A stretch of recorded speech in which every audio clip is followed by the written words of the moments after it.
저는 파주시에 거주하고 피아노 학원에서 아이들을 가르치고 있는 32살 황다연이라고 합니다. 작년부터 풍삼을 통해 말씀 묵상을 이어오고 있는데요. 덕분에 하나님이 저의 삶을 많이 회복하여 주시고 변화해 주셨습니다. 저의 삶을 나눌 수 있는 귀한 기회를 허락해 주심에 감사드리며 풍삼 독자 여러분들도 뜻깊은 묵상의 시간이 되시길 바랍니다.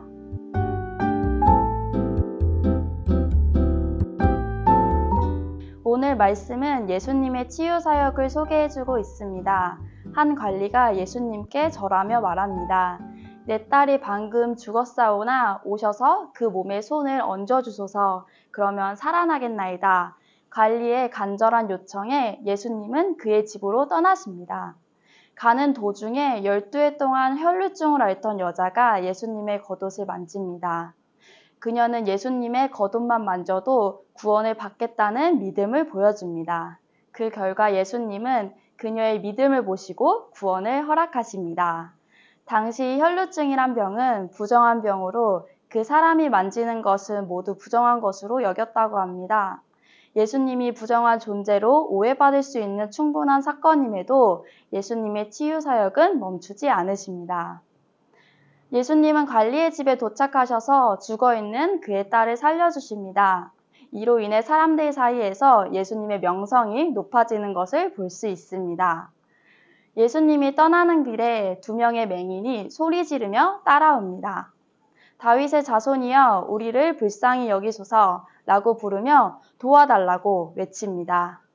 예수님은 내가 능히 이 일을 할 줄을 믿느냐 라고 물으시며 그들의 믿음을 언급하십니다. 주님은 능히 하실 수 있습니다 라는 그들의 대답에 예수님은 맹인들의 눈을 만지시며 그들의 눈이 밝아지는 기적을 보여주십니다. 여러 사건을 통해 예수님의 치유 사역의 중요한 요소로 믿음을 중요하게 생각하심을 알 수 있습니다. 더불어 회복하고 치유하시는 그 마음의 원천에는 그들을 긍휼히 여기는 마음에서 비롯됨을 볼 수 있습니다. 몸과 마음이 병든 이들에게 먼저 찾아와 손을 내미시고 그들의 믿음을 외면하지 않으시는 예수님은 우리들의 선한 목자이심을 배울 수 있습니다. 더 나아가 예수님의 사역을 통해 자신을 믿고 따르는 이들에게 치유와 용서, 구원을 주시려는 목적을 알 수 있습니다. 저는 오늘 말씀을 통해 무리를 보시고 불쌍히 여기시는 예수님의 마음이 인상 깊게 다가왔습니다. 사람의 생각으론 이들이 요구하는 것들이 무모하고 말이 안 되는 것으로 여겨질 수 있지만 예수님은 그들의 믿음을 외면하지 않으셨습니다. 그런 주님의 모습을 보면서 저의 이기적인 마음과 사랑 없는 것을 깨닫고 예수님을 더욱 닮아가야겠다는 생각이 들었습니다. 저는 가정 속에서 꽤 오랜 시간 동안 관계의 어려움을 겪었었는데요. 아무리 노력해도 나아지지 않는 상황이 지속되면서 낙심했고 하나님이 계시기는 한 것일까 하는 의심까지 들었습니다. 그때 제가 하나님께 드린 기도는 마음의 평안을 달라는 기도밖에 없었던 것 같습니다. 예수님이 무리를 보시고 불쌍히 여기시는 마음이 저에게는 전혀 없었던 거죠. 상대방을 더 미워하고 무시하는 시간이 늘어가는 일상을 보내고 있던 중 작년 풍삼 묵상을 통해서 하나님 앞에 제 자신을 내려놓았던 시간이 있었습니다. 성경에서 예수님이 고난당하시지만 계속적으로 자비로운 성품으로 하나님의 뜻을 이루어가는 모습을 묵상할 수 있었습니다.